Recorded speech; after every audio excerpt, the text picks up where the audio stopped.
policies. Awesome. Implementation and execution. You can have fantastic strategies. You can have fantastic talent. But if the execution is not done well, you remain at the point you were. You can talk about it from today to tomorrow. You can have strategy sessions and iterate, plan, talk. But if there's no execution, and execution will only happen why and how? Through which people? Through the leaders. Whether you like it or not, everything rise and fall on the leader. On leadership. And guess what? I'm sure some people will be wondering, why are we talking about leaders? Very important that we understand that leadership has a great role to play. Performance, impact, business, everything, the leader. Decision, clarity, vision, selling the vision to people. So when there's an execution gap, there's a problem. Do we agree on that? So what coaching does for those leaders is to know how to ensure they execute and they get solutions and results from their people. Do we agree about that? How many of us are leaders here or have been leaders one way or the other? Awesome. What's the most difficult phase or difficult thing about leadership? People. The people. Policies. Culture, but people make culture. Attitude, people. What else? Performance, people. What else? Behavior, people. What else? Everything is on people. And you know what coaching does for you as a leader? You are self-aware. You know how to manage yourself, manage the other person, and you know how to get results. And now, coaching, if we say we want to get the best from our people, what's the best way to do that? Communication. Awesome. What else? I like that. Hold that thought. Communication. What else? Coaching. Yes. How do we do that? Coaching is a big word. Let's not use those big words. Questioning. You know what? I can come and say, hello, my team member. Make sure you bring 1 billion naira today because we have target of 1 trillion. Say she wants to hear yes. Yes, I will bring 1 billion. But imagine this. So we have, what's your plan? Do you have, who are the people you are going to meet? Do you know, those questions? And the person is thinking. The person is saying, and guess what? What does that bring or make her do? She becomes what? Inspired, Reflect, she's growing, She provides solution and that makes her accountable. She's accountable. So you are not chasing her to bring 1 billion. She's the one coming to meet you. So I met the minister of this. He said that they are having a project and they would like to bank with us. And they are going to give us 2 trillion. She's bringing solutions. She's owning it. That's one thing a leader gets when does the right thing. Do we understand? That's another thing. When you, take ownership. So your team members are not liabilities. They're helping you think. They're helping you bring solutions. In fact, they know what's in need for them. So therefore, they bring solutions. So when you have a leader that knows how to enhance results from people and ensure people take ownership and are accountable, it makes it easy. The next slide. I think we've passed a lot. Go. When I do this, go to the next slide. Okay, so we talked about the real execution gap. Most organizations have well-articulated strategy, the right talent in key roles, we've talked about that, ambitious and growth targets, very important. But they struggle with genuine ownership, we just talked about it. Consistent individual accountability, we just talked about it, right? And reliable, sustained execution. They struggle with it, and why do they struggle? It's a leadership capability.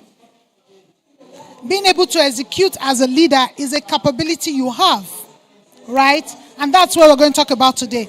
It's all about the quality of conversations that happen during performance reviews, during stand-ups, during one-on-one, those conversations, those questions you ask. Next slide. Okay, so what coaching really is? we've talked about different things, but in this context, it's a leadership discipline. And when I mean leadership discipline, it's not a one-off thing. It's not what HR tells you to go for, and that's it. No, it should be part of what you actually do. So therefore, the coaching skills, listening, questioning, reflective thinking, and ensuring that as a leader, you're effective under pressure. Because as leaders, you're always under pressure.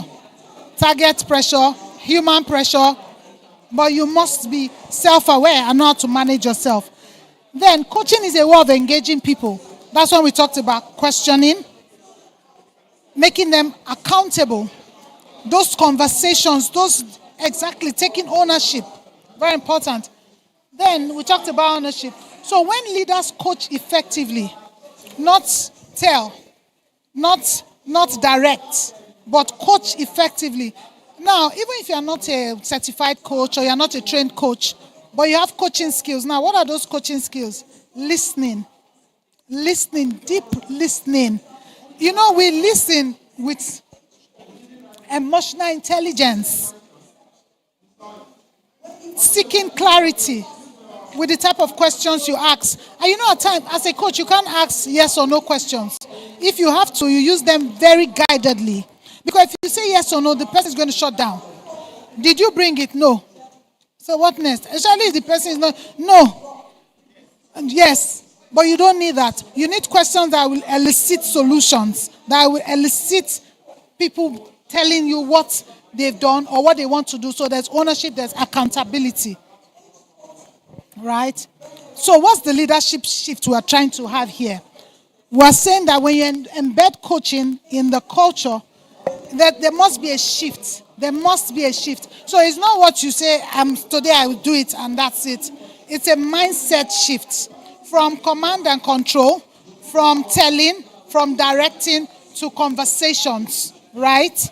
So from directing work, telling people what to do, giving answers. You know, at times we are so impatient as people. We don't have the patience. But to elicit the right answers from people, you need to be patient. Ask those questions and be patient. They will answer. So managing people, controlling outputs, because we want them to give us now. So we do leading questions. Have we had leading questions? What you want to hear. But that don't help really most times.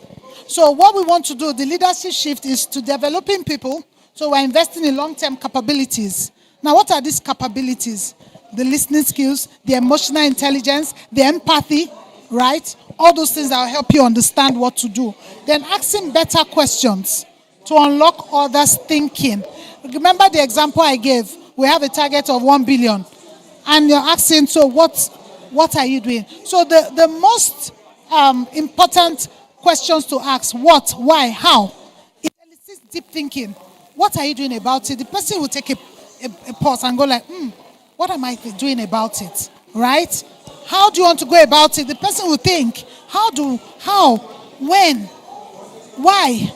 Those questions, very important questions. And when you're doing this, you're learning how to build those capabilities in yourself and your team members, and you're giving them that ownership ability. Next slide, please. Okay, so why many organizations fail at coaching? Most times, HR said I should go for that training.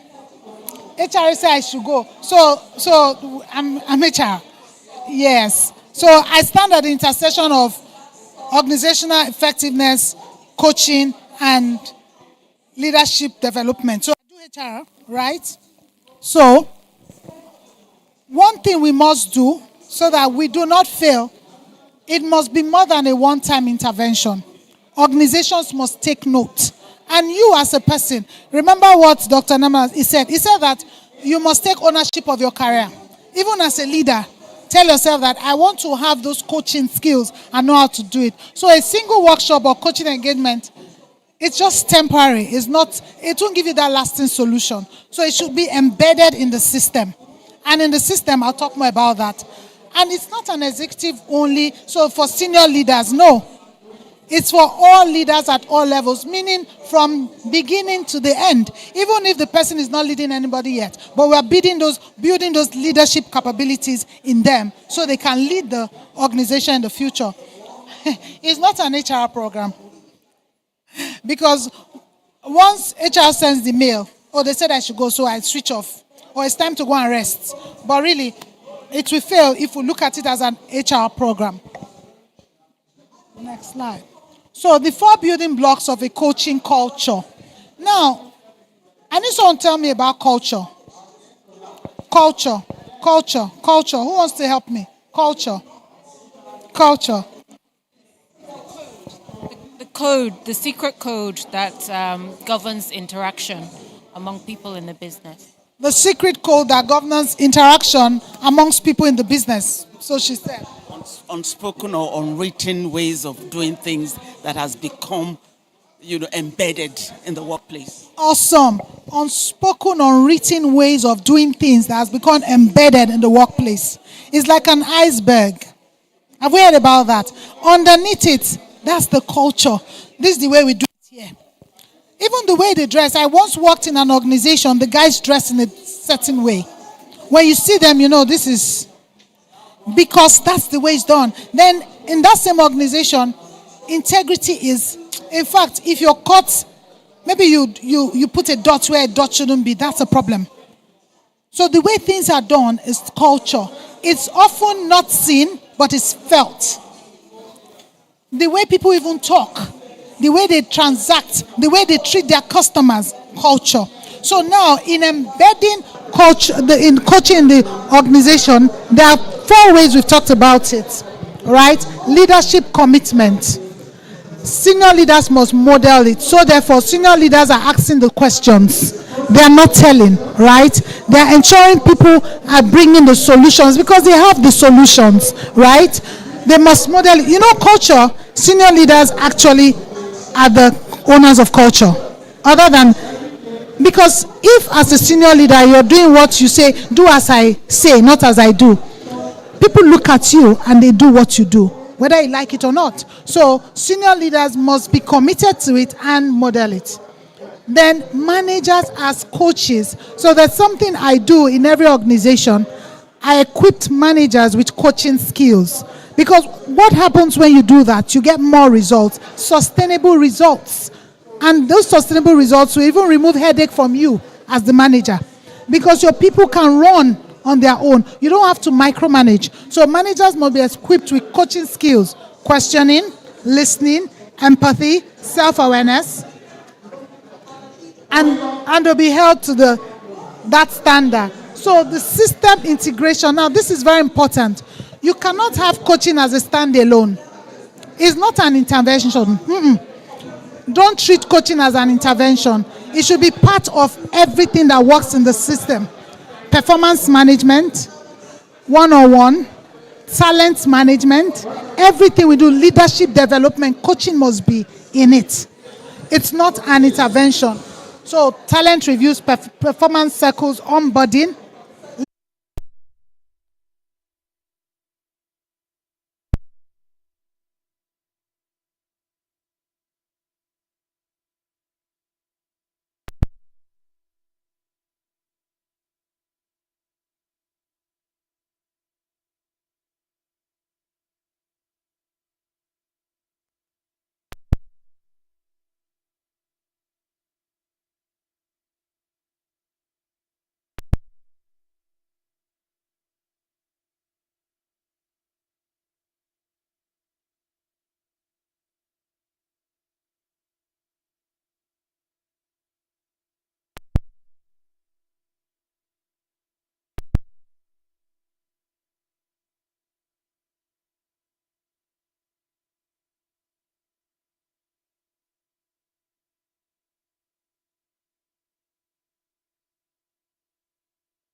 So you, as an individual or as an employee, you first, you are a coach.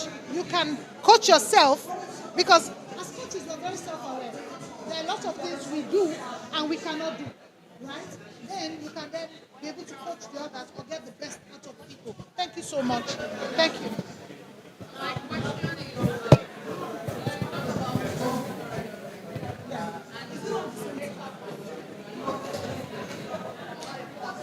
Well, what a cost center.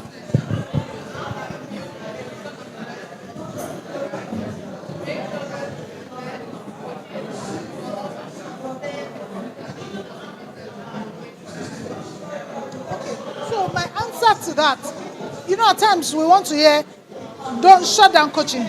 In organizations, most times the first thing that goes is training. Have we agreed? However, there's a long-term effect on that because you can't give what you don't have. So now talking about coaching, you might talk about, they say we should contain cost. But in the long run, it helps you, the HR person, helps the organization. Because when you have leaders that are coachable and that can coach and apply coaching skills, it impacts the bottom line. Why? Because the people take ownership. There's accountability. There's even sustainable results. Because I'm responsible for the success of the organization. I'm aware. And I know. And that's because they've asked me those questions. Not only those questions, I've been able to, my leader or my manager has been able to bring out the best out of me to ensure that I put the best into the organization, right? So it might seem like, what's the return on investment? The return on investment might not be today when you invest, but down the road, it's so profitable that you are much, much better than the organization that never applied coaching or brought in coaching. So yeah, that's, yeah. Wait, hold on. You were saying something. An actual organization, it includes your personal life that also dovetails into your family life. It helps your integrity. Like if you tell someone that you're going to be a coach, they know that you're a person of integrity. Part of being a coach is being able to bring out things that will make you aware that having integrity is important. And then use that to motivate people. It also gives you leverage wherever you go. If there's an organization that is an organization, they invest in coaching, it gives them leverage.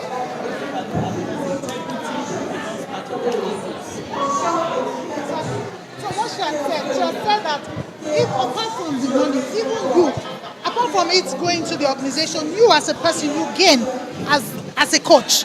Integrity and all, and that's the truth.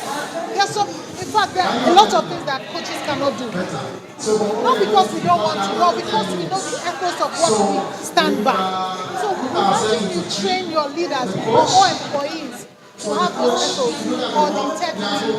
It's better, the organization is better off. Risk management. Risk management. Thank you so much. It's also important to communication,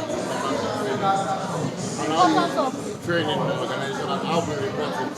Because if you don't do that, leadership will probably see them as an event. If you have data, it shows that people have gone for training, like learning intervention, and this is what is done for them and how it ties to the performance of the organization.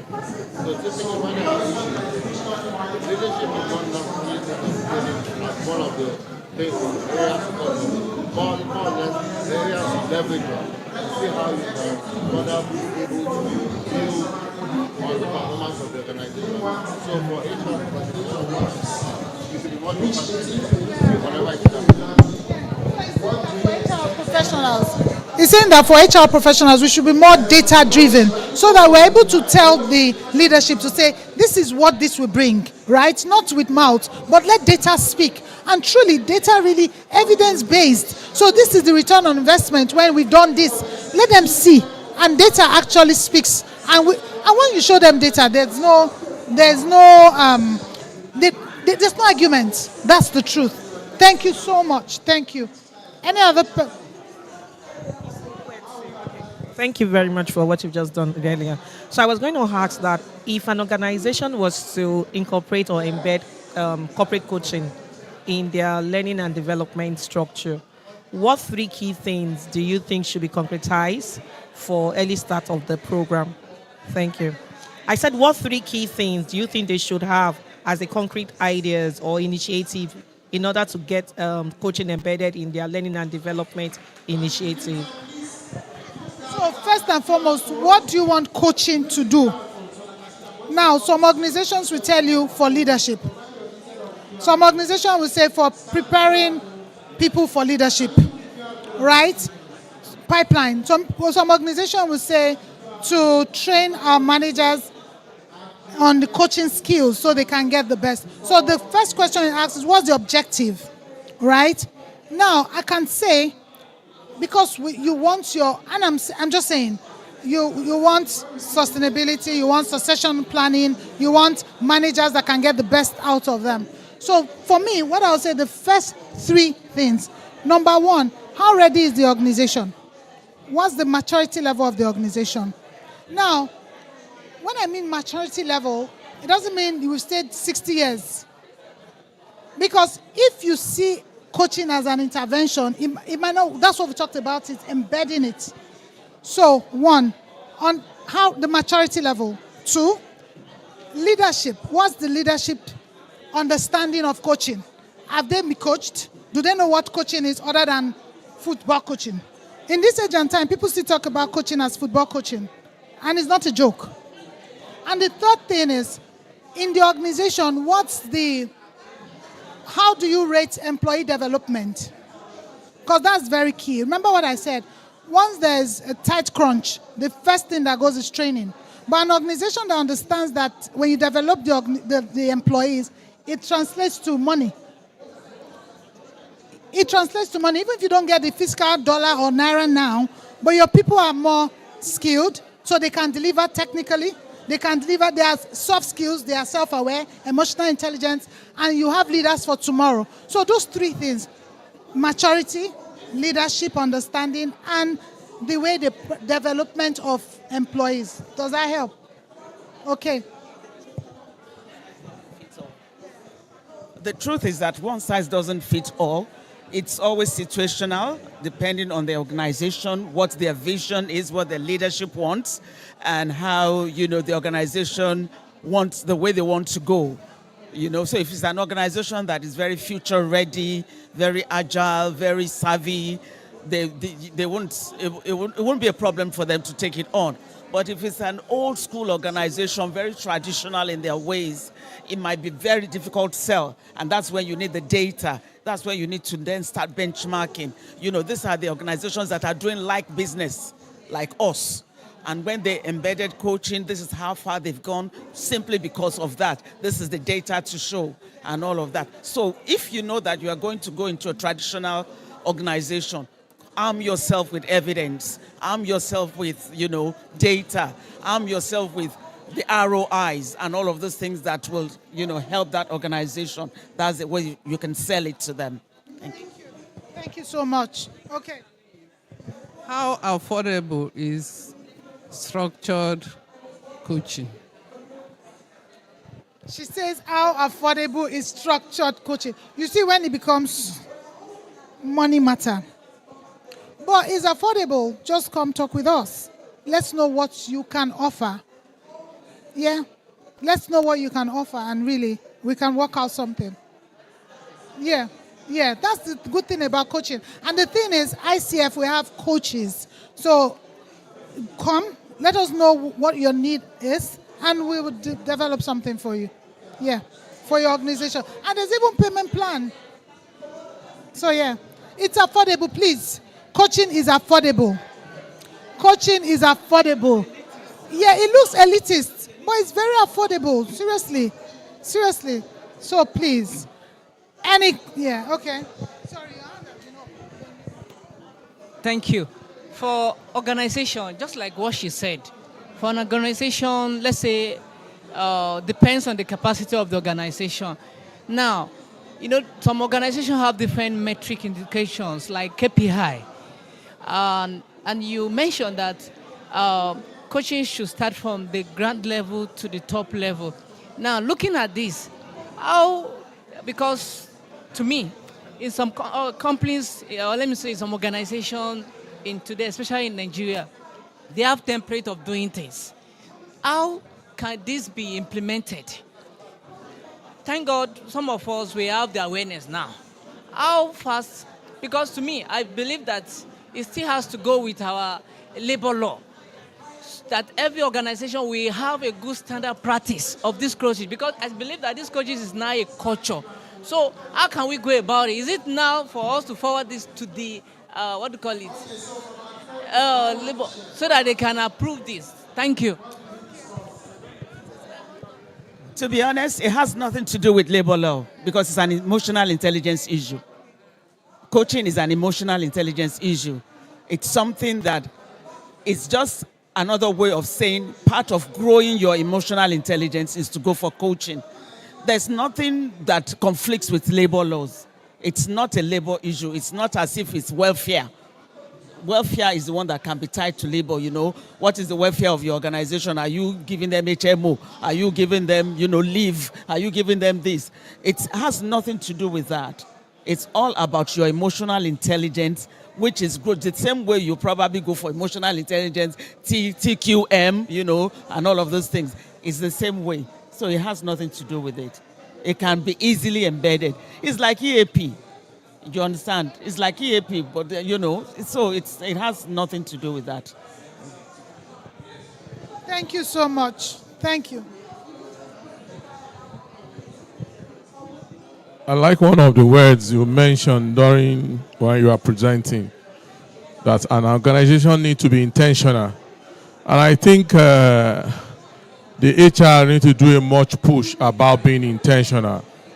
Because I've noticed over time that I'm a finance guy. When we put the numbers together, we do what we call 5-year plan.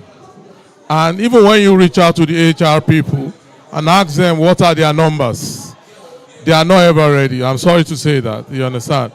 But if you meet the sales guy, in the tip of a finger, he can tell you his numbers for 5 years, you understand? You meet the production guy, he can tell you the numbers for 5 years. But HR also have to be intentional. They need to understand their data. They need to have a policy. Like now, you see most organizations now having women inclusion. There is a certain percentage that has to, that you need to have in so years to come. You understand? And same thing we are seeing in Senate, House of Rep. So coaching, which is a part or a subset of training, there must be an intentional policy to drive it. Like, for example, organization says advert and marketing expenses should be 2.5 or 3% of sales. What will be the percentage of coaching in training and development expenses? What percentage of it? But I've never seen such, all through my experience. Thank you so much. You brought something. You talked about being intentional. And I actually said which organization. So some organizations are actually intentional about it. But that's not the discourse here. We've heard you. And truly, we need to be very intentional about it and deliberate. And again, he has thrown shade at HR. Everything's HR. At times I say, God, this HR, eh? But the truth is, yes, we need to be very intentional. Very. You want to add something? If I can just add, sir. You see, HR, we don't even call ourselves HR anymore. We call ourselves business partners.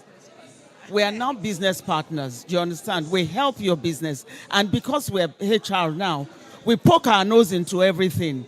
Even if it's not our department, we want to know what is happening so that we can answer those questions for you, so that we can give you those figures. So if you go to any HR and they're still telling themselves that they're hire and fire only, they're no longer operating on the new age HR. They're still operating on the old school HR, because HR is now HRBS, HR business partners, HRBP. That's what they are now. Thank you. Thank you. So my question is, how do we use coaching to help our employees struggling with identity? So they know who they are, but career path, you've seen that, this person is good. can scale up, but they're like, oh yes, I know I can do this, but I'm not sure I want to do this. I think I want to do this. I'm not even sure I think I want to even do this other thing. So how do we use coaching to get them to the point where we want them to be, or we believe that they can get to, or they believe they can get to? How do we do that? Simply get a coach. That's all. Because clarify. So because if that's the simple answer,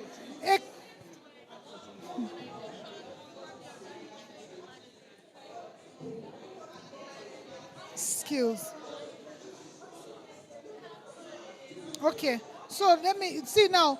The organization has trained managers with coaching skills. They are not coaches.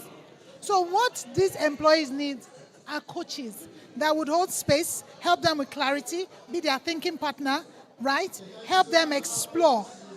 That's, you get real coaches for them. What the managers would do is to use the coaching skills to try and get what they want. And again, you know, the manager is getting results from his team members, right? So it's a different thing. For those type of employees, they need coaching, not coaching skills, coaching. So I think primarily for me, I think when we're talking about being intentional, also as HR professionals, when I talk about HR professional, I'm being specific about professionals. As an individual, you should also learn to understand how you can make impacts within your organization. And why do I say so? Because oftentimes I've worked in a couple of companies and I've come to realize certain things that majorly because of the kind of economy that we operate in, most oftentimes you see that leadership, do you understand, believes that they are the ones that actually make the business run. In the sense that they know that if the business has a certain problem, they know who to talk to and things will get to work. So they just feel that other work for everybody else that works in the organization are just doers. You just do as you ask. However, when you look at it from the other side of the coin, you actually realize that these guys today themselves actually have coaches, but they don't understand that what they are undergoing is coaching. So you have, as HR person, what I'm just trying to say is that you need to also learn the identity of your leadership and how you try to convince them on having to bring up initiatives such as coaching. So for me, I think it's more about intentional, about having to understand how you get to convince your leadership to get such things in. It's just like now saying that go and get married, but you never train the person on how what you're going to do after you get married. So for me, I think it's about having to being emotionally, the level of emotional intelligence and how you communicate to get these things done, because that's the most important thing. Very powerful. I wish we don't have to stop, but time up. But very important contribution he has made. He said, as HR, we need to understand our leaders. There's something we call business chemistry. I don't know if we've heard about it. You understand the type of chemistry, and you know how to address. Yes, you profile them, know how to manage them. So if you want to get the best, know how to manage them. There's something she had said when you talked about this thing. She said there are two types of coaching. Coaching for work performance and coaching for the person. So that person is coaching for the person. Yes. So thank you so much, everyone. Yeah. Are you asking for yourself? Your employee. Okay. All right. Thank you so much, everyone. Thank you. It's been a very interactive class. Thank you so much. Okay. So just turn your chair. Just turn your chair. Just turn your chair. There's no need to move. Just turn your chair. Face. Just turn your chair. Good morning, sir. Good afternoon, sir.